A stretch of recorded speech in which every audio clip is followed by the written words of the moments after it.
when we use the word gospel. Bây giờ sau khi mà chúng ta đã làm rõ về việc là chúng ta muốn nói điều gì khi chúng ta dùng cái từ là phúc âm,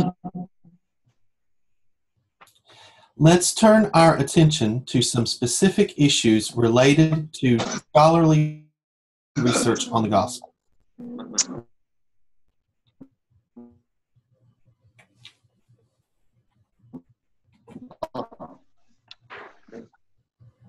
Chúng ta sẽ nói vấn đề.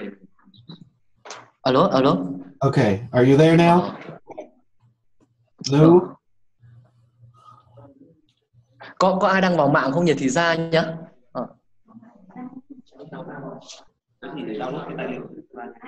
Đúng khi download nó cũng ảnh hưởng nhiều lắm. Mọi người có ai đang vào mạng không? Can you hear me now, Joseph? Yeah, I'm back now. Yeah, can you repeat again? Yeah, please. Okay. I'll start with the first paragraph. Okay? Yep, please. Okay. Now that we have clarified what it is that we are talking about when we use the word gospel, let's turn our attention to some issues related to the scholarly research on the Gospels. Bây giờ sau khi mà chúng ta đang ở trong cái phần nói về một số những vấn đề trong nghiên cứu học thuật đối với các sách phúc âm. More specifically, we want to place before us some specific questions that have captured the attention of New Testament scholars. Và cụ thể hơn là chúng ta muốn đặt trước mình một số những cái câu hỏi cụ thể mà các học giả của Tân Ước đã chú ý.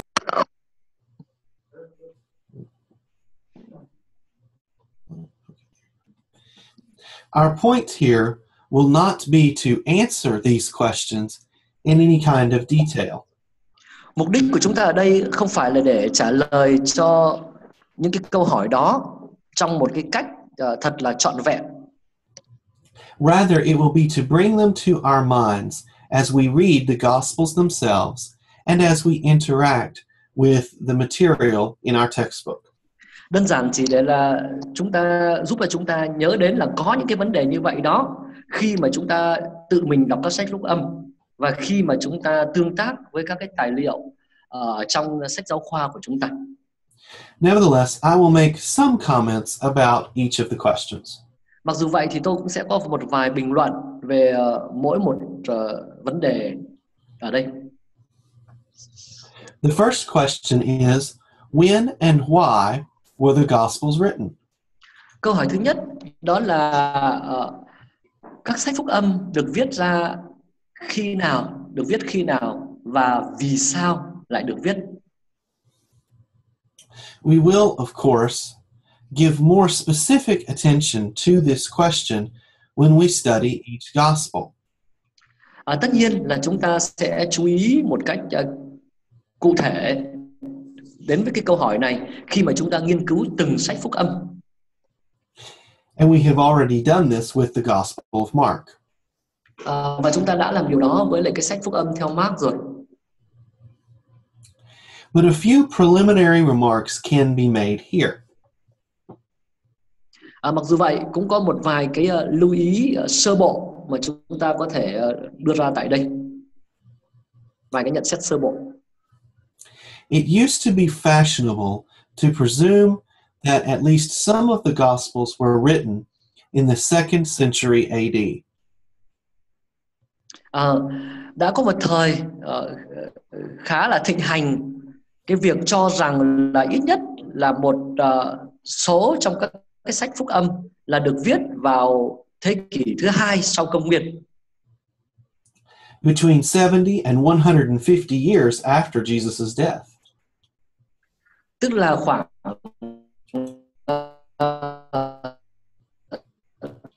từ năm 70 tức là khoảng là 70 đến 150 năm sau cái chết. These presumptions were based on the idea that the Gospels were created to express to express the church's emerging dogma about Jesus. Những cái giả định như vậy được đưa ra dựa trên cái ý tưởng rằng các sách phúc âm được viết ra để thể hiện cái giáo lý của hội thánh đang lớn lên lúc bấy giờ về Chúa Giêsu. These days, even scholars that are skeptical about the historical reliability or theological authority of the Gospels recognize that they were written within 70 years of Jesus' death. Yeah.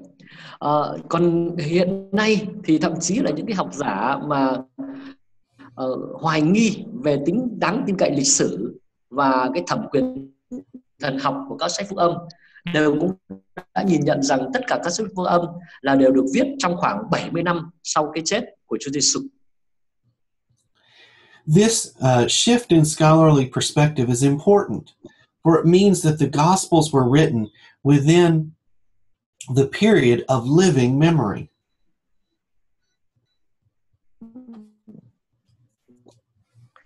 Cái sự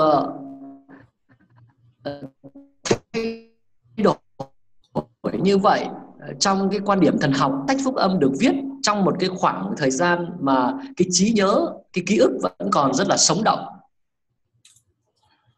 That is, the Gospels were written while there were still people who knew Jesus.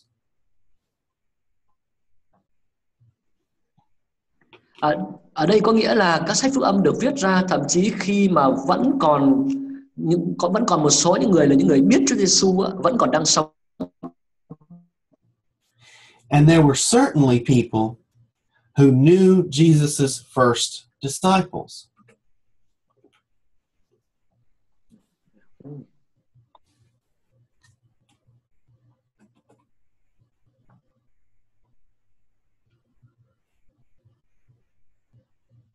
Hello? Can you hear me?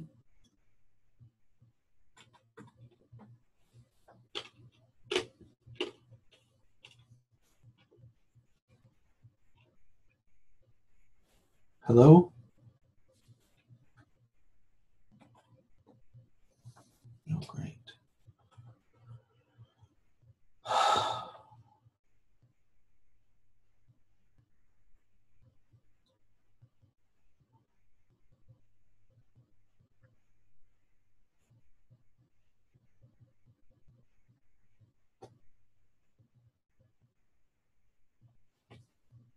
Oh, yeah, he's gone. He's gone, and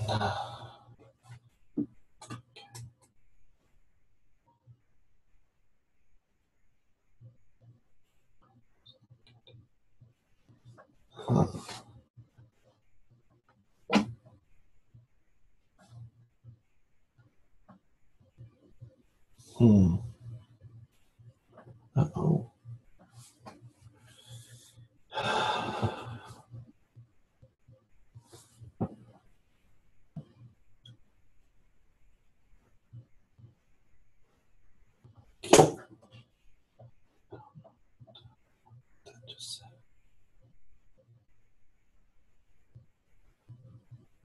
I'm back, Dr. Berry. Can you hear me now? There you are. Oh my Very goodness. sorry. Today the connection, internet connection here is a bit poor. Okay, we can continue. Okay. Let's see. Okay, here we go. It is possible that at least one of the Gospels, Mark, was written within one generation, 20 years, of Jesus' death.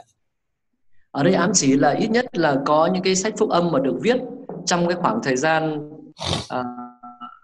20 năm sau cái chết của Chúa Giêsu. That is, this means, I should say, that the Gospels were not so much created as they were compiled from the memories of eyewitnesses and perhaps from the notes taken by disciples of Jesus. Có nghĩa là các sách phúc âm không phải là cái tác phẩm được tạo ra, mà là cái tác phẩm được biên soạn từ những cái ký ức, từ những cái trí nhớ của những cái con người đã từng gặp tận mắt chứng kiến Chúa Giêsu, hoặc là ít nhất hoặc là thậm chí là từ những cái ghi chép của các cái môn đồ của Chúa. It also means that the Gospels were written down for a variety of reasons. Và điều đó cũng có nghĩa là các sách phúc âm được viết vì một số những lý do khác nhau, vì nhiều lý do khác nhau. And none of these reasons have anything to do with the situation of the church 150 years after Jesus' death. Và không có lý do nào liên quan đến cái tình hình của hội thánh khoảng một thế kỷ sau cái chết của Chúa Giêsu. At a minimum, people wanted to make sure that the ministry and teachings of Jesus were accurately recorded. Chỉ ít thì người ta cũng muốn để chắc chắn rằng cái chức vụ và sự dạy dỗ của Chúa Giêsu được ghi lại một cách chính xác. The next two questions are closely related to one another. Hai câu hỏi tiếp theo thì có mối liên hệ rất là gần gũi với nhau. What sources did the gospel writers use to compose their accounts? Các tác giả phúc âm đã sử dụng những cái nguồn nào để biên soạn nên cái câu chuyện của mình? And is there a literary relationship between the gospels? Và có cái mối liên hệ nào giữa các cái sách phúc âm với nhau? As we have already noted, Richard Bauckham persuasively argues that the Gospels contain eyewitness testimony, but scholars have also argued that they use written sources as well.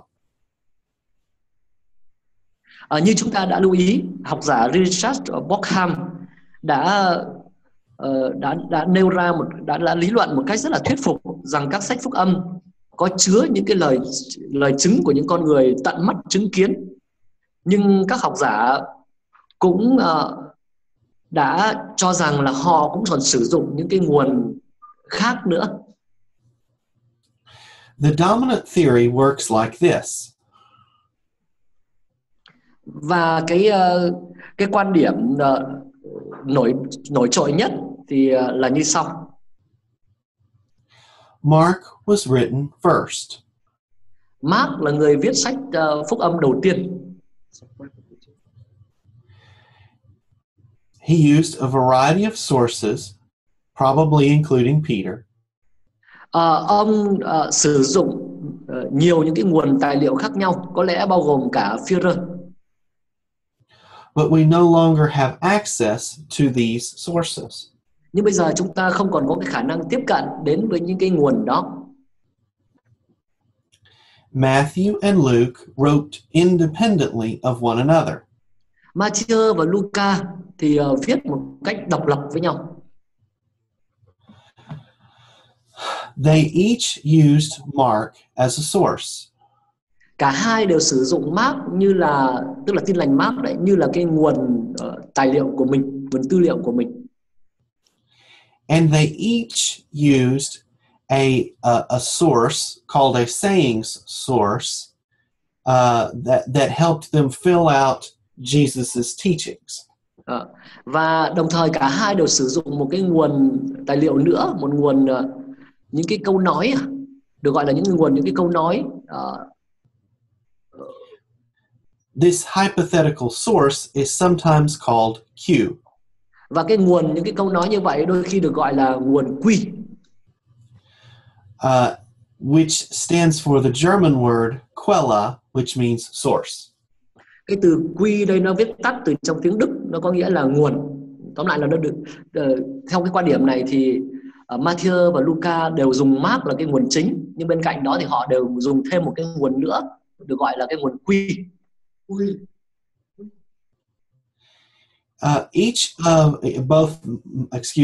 Both Matthew and Luke also contain unique material. Cả Matthew lẫn Luca đều chứa một số những cái tư liệu độc đáo. This material was derived from sources unique to each gospel. Và cái tư liệu độc đáo đó thì có lẽ được lấy từ một cái nguồn, một hoặc là nhiều nguồn khác nhau, đặc trưng cho từng phúc âm. Scholars have been unable to establish a literary connection between John and the other Gospels. Các học giả đã không thể thiết lập một cái mối liên hệ về mặt văn học giữa sách phúc âm theo Giăng và các sách phúc âm khác. Indeed, Matthew, Mark, and Luke are often called the synoptic Gospels.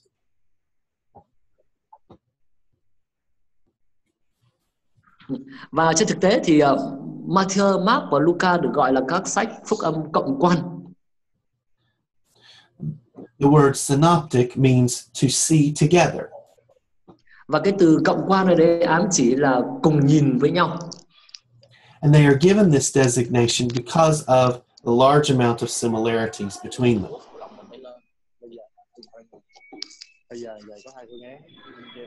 Và chúng được gọi như vậy là bởi vì có một cái sự tương đồng lớn giữa ba cái sách phúc âm này. It is likely that the writer of John's Gospel knew about the synoptic Gospels, but he normally uses his own material. Hoàn toàn có thể là tác giả của sách phúc âm theo Giăng biết về các sách phúc âm kia, nhưng mà ông lại thường sử dụng cái nguồn tài liệu của riêng mình. The fourth question is, why are there differences among the Gospels? Câu hỏi thứ tư mà chúng ta đặt ra đó là tại sao lại có sự khác biệt giữa các sách phúc âm? Scholars have noted at least three kinds of differences in the Gospel accounts. Các học giả đã nhận thấy là ít nhất có 3 cái loại khác biệt trong các sách phúc âm, trong các câu chuyện của các sách phúc âm. Differences in which events or teachings are related. Thứ nhất là những sự khác biệt trong đó các cái sự kiện hoặc là những sự dạy dỗ được ghi lại. Differences in how specific events or teachings are presented. Thứ hai là sự khác biệt trong cái cách trình bày về cái sự kiện hoặc là sự dạy dỗ đó. And differences in the order of material. Và thứ ba đó là sự khác biệt trong cái trình tự của các cái tư liệu. These differences sometimes create difficulties for the modern historian.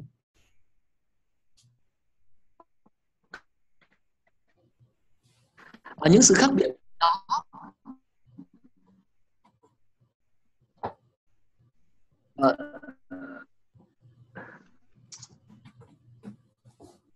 Hello? Hello? There you are. Yeah. I finished as a sentence for the modern historian. Okay, good. Yeah. It is sometimes difficult to know exactly what Jesus said or in what order things happened. Đôi khi chúng ta thấy khó để biết được chính xác là Chúa Giêsu đã nói điều gì và trình tự của các cái sự việc diễn ra như thế nào. Nevertheless, we need to remember that the differences between the Gospels are a really important part of how they tell their story. Mặc dù vậy, chúng ta cũng cần phải nhớ rằng cái sự khác biệt giữa các sách phúc âm là một phần thực sự quan trọng ở chỗ là họ kể cái câu chuyện của họ như thế nào. Long ago, the church decided that it needed all four Gospels. Cách đây đã rất lâu rồi, Hội Thánh đã quyết định rằng Hội Thánh cần tất cả 4 sách phúc âm. Because only in this way could the whole story of Jesus be told. Bởi vì chỉ trong cách đó thì toàn bộ cái câu chuyện về Chúa Giêsu mới có thể được kể. Indeed, John 21:25 says, Trên thực tế, Răng chương 21 câu 25 đã nói thế này. Jesus did many other things as well. Chúa Giêsu đã làm nhiều điều khác nữa. If every one of them were written down, Nếu như tất cả những điều đó đều được ghi lại, I suppose that even the whole world would not have room for the books that could be written. thì tôi cho rằng là thậm chí cả thế giới cũng không đủ chỗ để chứa tất cả những cái cuốn sách có thể được viết ra. As you might guess, the differences among the Gospels have led at least some to question whether or not they are historically reliable. Như bạn có thể đoán được, những cái sự khác biệt trong các sách phúc âm đã dẫn đến ít nhất là cái việc đặt câu hỏi, đã dẫn đến cái câu hỏi là liệu chúng có đáng tin cậy, có chính xác về mặt lịch sử hay không? We have already spent some time addressing this question. Chúng ta đã dành một ít thời gian để nói về cái vấn đề đó.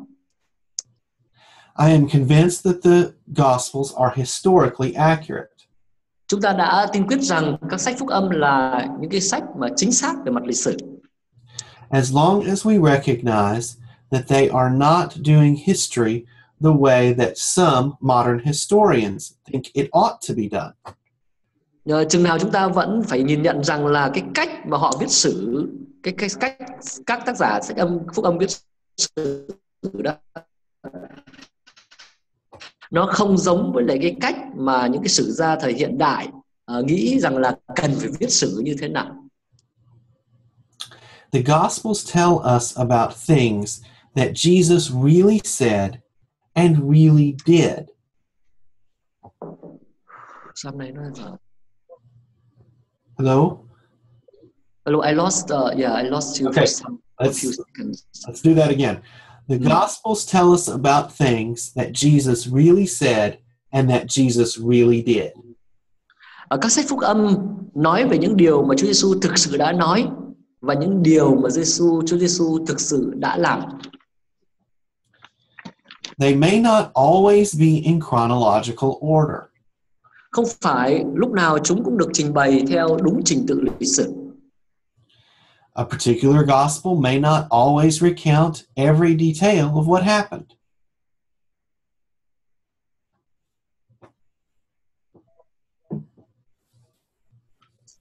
Hello? Các sách phúc âm cũng có thể nào cũng kể lại mọi chi tiết về những điều đã xảy ra. Yes, go ahead. Okay. They certainly tell their story from a particular perspective. Chắc chắn là họ đã kể câu chuyện của mình từ một cái quan điểm nhất định.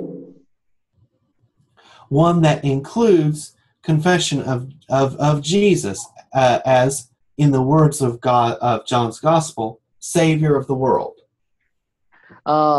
Tức là cái quan điểm trong đó bao gồm cái việc tuyên xưng về Chúa Giêsu theo như lời của sách phúc âm Răng có nói đó là cứu Chúa của thế giới.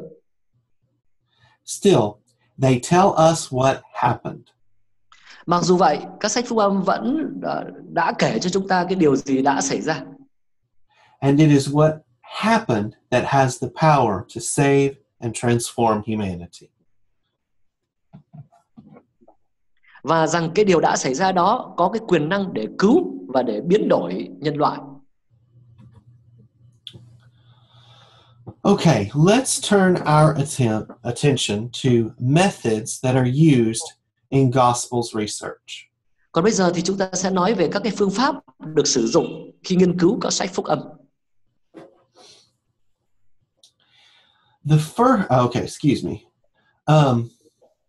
With these and many other questions in mind, New Testament scholars have developed a number of methods for doing research on the Gospels.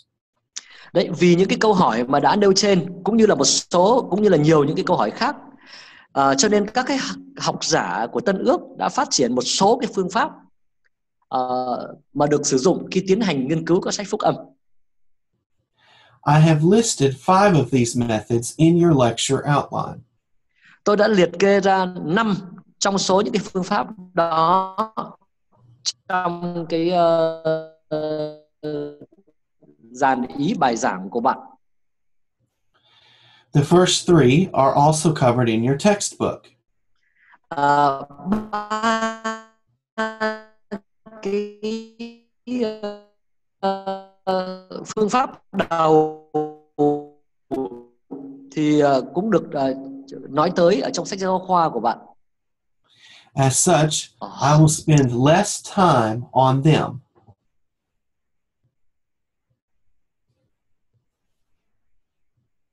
Hello? Để nói về những cái đó, những cái mà đã có ở trong sách giáo khoa đó. The final two are not covered in your textbook, and so I will endeavor to define and explain them more thoroughly. Hai cái cuối thì không được nói tới ở trong sách giáo khoa của bạn, và vì vậy cho nên tôi sẽ cố gắng để định nghĩa cũng như là giải thích chúng một cách đầy đủ hơn. The first of these methods to be developed was source criticism. Cái phương pháp thứ nhất đã được phát triển, đó là phương pháp phê bình nguồn tài liệu. It was developed by German scholars between 250 and 300 years ago. Cái phương pháp này được phát triển bởi các học giả người Đức cách đây khoảng 200 đến 250 năm. And it had its moment of most prominence in the German universities of the 19th century. Và nó đã trở thành gọi là cực kỳ được thịnh hành ở trong các trường đại học của Đức vào thế kỷ thứ 19. Source criticism essentially asks the question, where did this material come from? Phê bình nguồn tài liệu đó về cơ bản là đặt ra câu hỏi như thế này, là cái tài liệu này đến từ đâu? It was the source critics who developed the theory that Matthew and Luke depend, in part, on Mark for their material. Chính các cái nhà phê bình nguồn tài liệu đã phát triển ra cái thuyết, trong đó cho rằng, đã đưa ra cái giả thuyết ấy, trong đó cho rằng là Matthew và Luca ít nhất là đã lệ thuộc một phần vào sách Tin lành theo Mark khi mà viết như là cái nguồn tài liệu cho mình. Of course, source critics have not always been unanimous in their theories about gospel origins. Và tất nhiên các nhà phê bình, các nhà chủ trương phê bình nguồn tài liệu không phải là lúc nào cũng nhất trí với nhau trong các cái giả thuyết của mình về nguồn gốc của các sách phúc âm. And there are still some dissenting voices in the discipline. Và vẫn có một số những cái tiếng nói khác ở trong cái bộ môn này. For example, there is a professor at Southern Methodist University who believes that Matthew was written before Mark and Luke. Giả sử ví dụ như là có một cái học giả ở trường đại học Giám lý đã cho rằng là Matthew là cái sách được viết trước sách Tin lành theo Mark. Nevertheless, scholarly consensus about how the Gospels came to be has existed since the beginning of the 20th century. Mặc dù vậy thì nói chung là có một cái sự đồng thuận nhất định trong giới học giả về nguồn gốc của các sách phúc âm bắt đầu từ đầu thế kỷ thứ 20 thì bắt đầu có cái sự đồng thuận đó. And so scholars began to explore other questions of interest. Và vì vậy cho nên từ đó thì các học giả bắt đầu khám phá những cái câu hỏi khác mà họ quan tâm. More specifically, scholars became interested in the specific forms in which pre-gospel material existed. Một cách cụ thể hơn là các học giả bắt đầu quan tâm đến những cái hình thức cụ thể mà các cái tài liệu tiền phúc âm đã được viết trong đó. By the beginning of the 20th century, scholars were using form criticism to develop elaborate explanations of how the Gospels came into existence. Cho đến đầu thế kỷ thứ 20 thì các học giả đã sử dụng cái hình thức là cái biện pháp là phê bình hình thức để phát triển, để đưa ra được một cái sự giải thích một cách kỹ lưỡng về các cái sách phúc âm đã xuất hiện như thế nào. As we have already discussed, most of these schemas envisioned a long history of development in which oral material was altered or in some cases created to address the needs of Christian communities. Như chúng ta đã nói ra là phần lớn trong những cái sơ đồ đó đều cho rằng đều có một cái lịch sử phát triển rất là lâu, và trong đó các cái tư liệu truyền khẩu thì đã được thay đổi, hoặc thậm chí là trong một vài trường hợp là được bịa ra, được tạo ra để đề cập đến những cái nhu cầu của các cộng đồng Cơ đốc. And this points out the other enduring interest of form criticism, to explain the relationship between the forms of pre-gospel material and the life setting in which that material emerged. Và cái điều đó dẫn đến một cái mối quan tâm lâu dài về cái bộ môn phê bình hình thức, nhằm mục đích là giải thích cái mối quan hệ giữa hình thức của các cái tài liệu tiền phúc âm với lại cái bối cảnh của tài liệu này được xuất hiện. The elaborate reconstructions of how pre-gospel material came to be have fallen out of favor with many scholars. Thì những cái việc tái cấu trúc một cách tỉ mỉ về việc các cái tài liệu tiền phúc âm đó đã được xuất hiện như thế nào thì ngày nay đã không còn được nhiều học giả quan tâm. But the quest to understand the relationship between form and setting endures. Nhưng mà cái nỗ lực để cố gắng hiểu về cái mối quan hệ giữa hình thức và bối cảnh thì vẫn còn tiếp diễn. The interest in the history of pre-gospel materials naturally led interpreters to consider how those materials were handled by the gospel writers themselves. Cái mối quan tâm về lịch sử của các cái tài liệu tiền phúc âm tất nhiên là sẽ dẫn những cái người giải thích kinh thánh, giải thích các sách phúc âm đó đến việc là phải cân nhắc là những cái tài liệu đó đã được các cái tác giả phúc âm xử lý như thế nào. The transition from form criticism to redaction criticism, however, was not merely an extension and expansion of previous research. Và cái sự chuyển đổi từ phê bình hình thức đến cái phê bình quá trình biên soạn, tuy nhiên nó không phải chỉ là một cái sự thuần túy, chỉ là một cái sự mở rộng hay là sự kéo dài của những cái nghiên cứu trước đó. As the 20th century unfolded, scholars who believed in the historical reliability of the Gospels were increasingly unwilling to be silenced by the ways in which, hold on.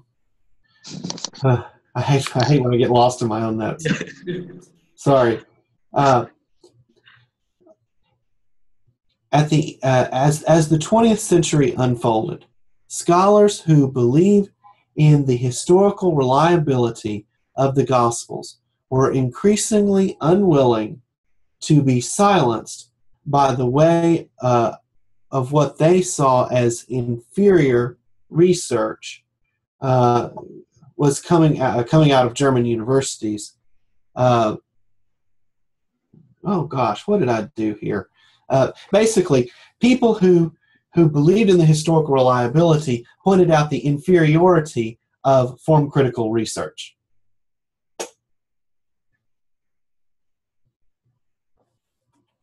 Yeah. Nhưng mà đến thế cả là những cái người mà tin vào cái độ tin cậy lịch sử của các sách phúc âm thì bây giờ không chịu im lặng trước cái quan điểm của những cái học giả người Đức hay là những cái trường đại học khác mà quan tâm đến cái việc phê bình hình thức nữa. More importantly, scholars of all persuasions realized that source and form criticism may illuminate our understanding of how the Gospels came to exist, but they did nothing to enlighten us on what the Gospels were, Gospel writers hoped to communicate through their writings. Vâng. Điều quan trọng hơn nữa là các cái học giả thuộc rất là tất cả những cái quan điểm khác nhau đều nhìn nhận rằng là cái phương pháp phê bình hình thức hoặc là phê bình nguồn tư liệu đó, phê bình nguồn tư liệu có thể soi sáng của chúng ta, soi sáng cái cách hiểu của chúng ta về cái cách các cái sách phúc âm được xuất hiện như thế nào. Nhưng mà họ đã không làm gì để giúp đỡ chúng ta hiểu được là các cái tác giả phúc âm hy vọng là muốn truyền đạt điều gì thông qua tác phẩm của họ. According to Duke University scholar Mark Goodacre, redaction criticism is the study of the way in which the evangelists, that is, the writers of the Gospels, molded or redacted their source material.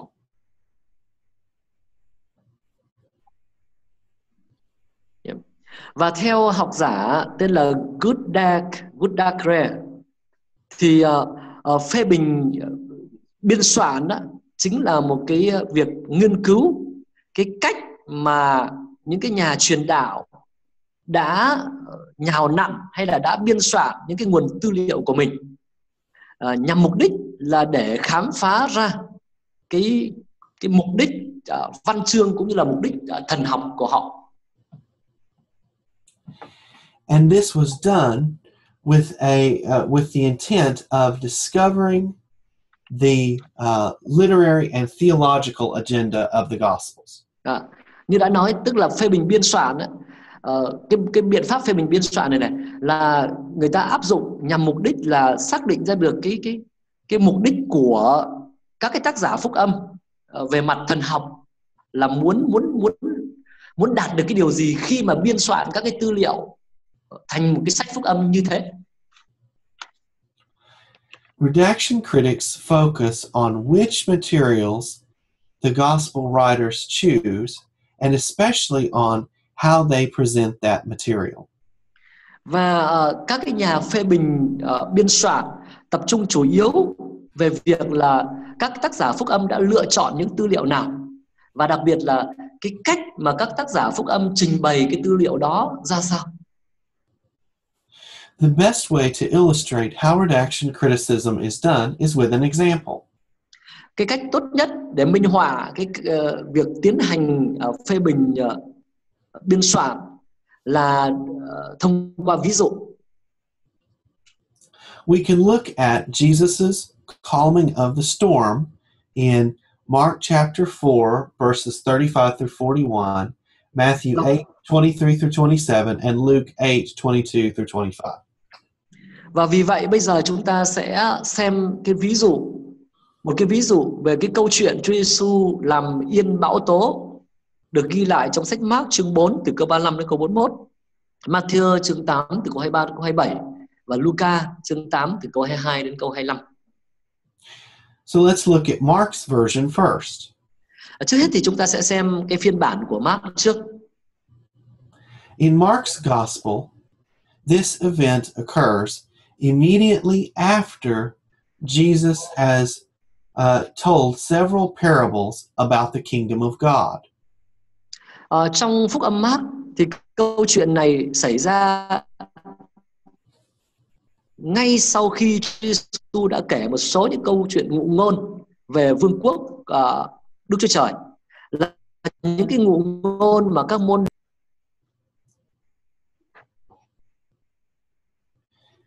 These are parables that the disciples did not understand.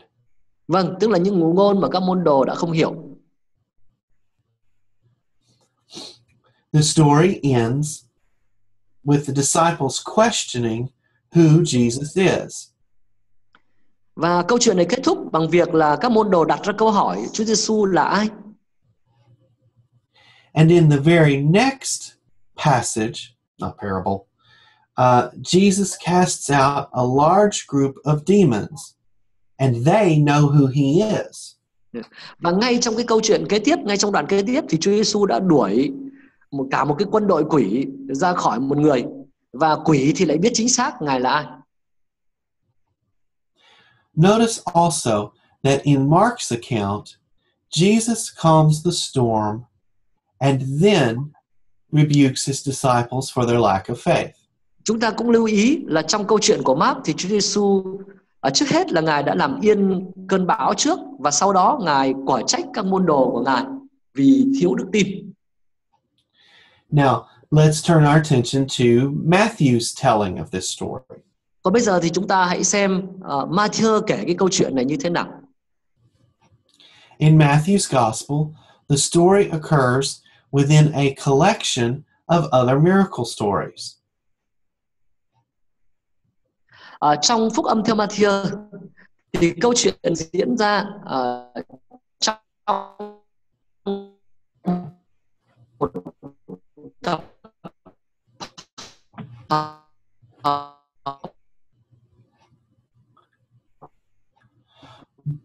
But các cái câu chuyện về phép lạ khác. But immediately before Jesus calms the storm in Matthew's version, 3 brief encounters between Jesus and would-be disciples are recorded. Nhưng mà ngay trước khi Chúa Giêsu làm yên cơn bão thì đã có 3 cái cuộc gặp ngắn ngủi giữa Chúa Giêsu và những người đáng lẽ là có thể trở thành môn đồ của Ngài. Và 3 cái cuộc gặp đó được thuật lại. In these encounters, Jesus emphasizes the cost of discipleship. Và trong những cái cuộc gặp đó thì Chúa Giêsu nhấn mạnh cái giá của việc làm môn đệ của Chúa. Notice also that in Matthew's account, Jesus does not calm the storm until after he rebukes his disciples for their lack of faith. Xin cũng hãy lưu ý là trong câu chuyện của Matthew thì Chúa Giêsu lại không làm yên cơn bão trước khi là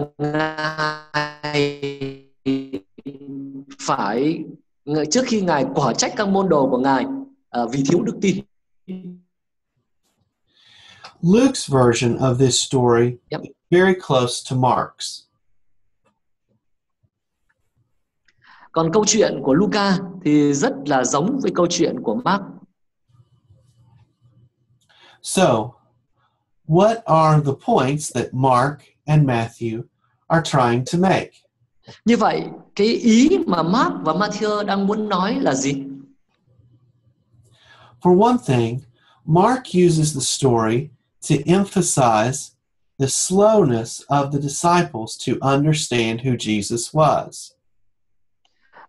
Trước hết, đó là Mark sử dụng cái câu chuyện của mình để nhấn mạnh cái độ chậm hiểu của các môn đồ về việc Chúa Giêsu là ai. Trong khi Matthew thì lại sử dụng cái câu chuyện này để chỉ ra cái sự hiện diện và mối quan tâm của Chúa. By contrast, Matthew uses it to point out Jesus' presence and concern even while announcing that to follow him is a costly endeavor. Mặc dù là Ngài cũng Ngài cũng tuyên bố rằng đi theo Ngài là một cái nỗ lực đắt giá.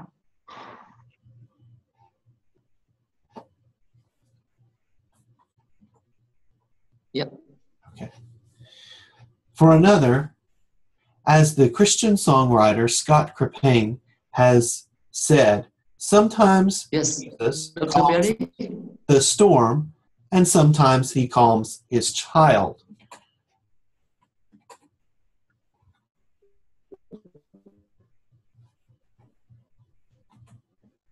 Đối với người khác, Crispin có nói đôi khi thì Ngài làm yên cơn bão, đôi khi thì Ngài làm yên con cái của Ngài.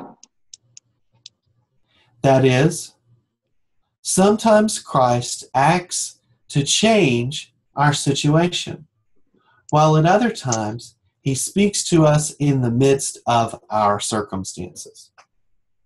Ý muốn nói là đôi khi Đấng Christ hành động để thay đổi hoàn cảnh của chúng ta, trong khi có những lúc khác thì Ngài lại nói với chúng ta giữa những cái hoàn cảnh đó.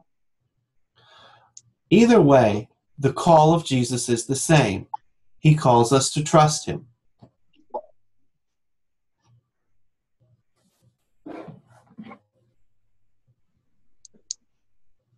Dù cách nào đi nữa thì cái sự kêu gọi của Chúa Giêsu vẫn là giống nhau. Ngài kêu gọi chúng ta tin tưởng Ngài, dù là Ngài có làm yên cái cơn bão mà chúng ta đang gặp phải hay không. And he calls us to trust him whether or not he calms whatever storm it is that we happen to be experiencing. Vâng, Ngài kêu gọi chúng ta tin cậy Ngài, dù là Chúa có làm yên cái cơn bão mà chúng ta đang đối diện hay là không. Và cái đó thì trong hai sách phúc âm đều giống nhau. All right. So here we've talked about what a gospel is. We've talked about some important questions that gospel people talk about, and we've talked about 3 of these tools that gospel scholars use. Như vậy chúng ta đã nói về 3 cái công cụ mà những cái người nghiên cứu, các nhà nghiên cứu các sách phúc âm đã sử dụng, mà chúng ta có thể sử dụng để nghiên cứu các sách phúc âm. In the last hour of our lectures, we're going to finish this discussion of the tools that scholars use, and then we're going to finish our discussion from yesterday of the Gospel of Mark. Yeah. Trong cái phần còn lại trong cái bài của chúng ta ngày hôm nay, chúng ta sẽ nói về những cái công cụ nữa mà các nhà phê bình hay là những cái người nghiên cứu các sách phúc âm sử dụng, và sau đó chúng ta sẽ nói về cái phần cuối của sách Tin lành Mark mà ngày hôm qua chúng ta đã bắt đầu đó. But before we do that, let's take a 10-minute break. Nhưng mà trước khi chúng ta làm điều đó, chắc là chúng ta sẽ nghỉ giải lao 10 phút đã. Cái này phải thay đổi lại cái. Thank you again, sir. Barry, lost me for some time, right? Dr. Barry? Yes. Yes. Were you able to hear me most of the time anyway?